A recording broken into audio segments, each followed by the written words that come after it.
Because the Confederates have been able to make up time, the Raiders will soon come face to face with their pursuers.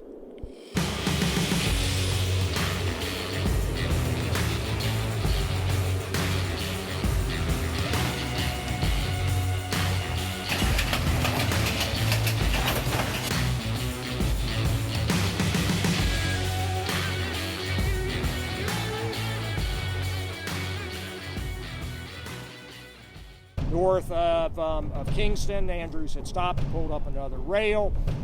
This will force Fuller back onto foot. The William R. Smith can't follow anymore.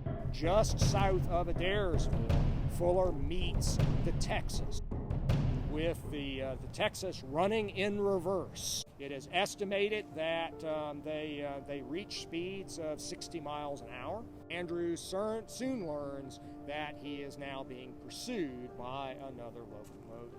April the 12th is a rainy day. And so while the inside of the bridge is still nice and dry, the outside is wet. They pass through Ringgold here, not having been able to stop at any of the first of the wooden bridges alongside Chickamauga Creek to set them on fire. As they pass through Ringgold, the last of the fuel of the General is being consumed.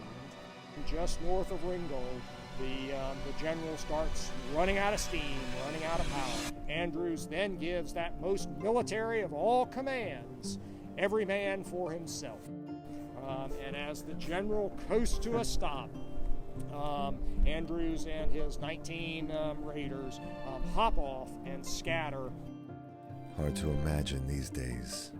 Jumping off a train, running for your life. These were their worst fears, and now they were living them.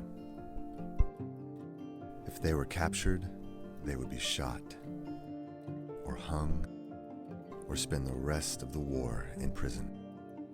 And quickly, posses are organized, and over the next couple of days, Andrews and all of his party will be rounded up as they try to exfiltrate back to Middle Tennessee.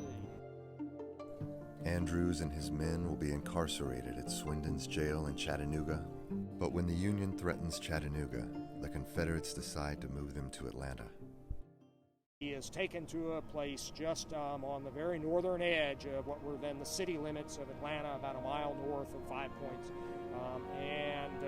A tree with a likely limb is found, has a noose placed around his neck. When they kicked out the support from Andrews' feet, they hadn't calculated his height of the limb, or stretch of the rope. As he kicked at the dirt to try and steady himself, he slowly suffocated and died.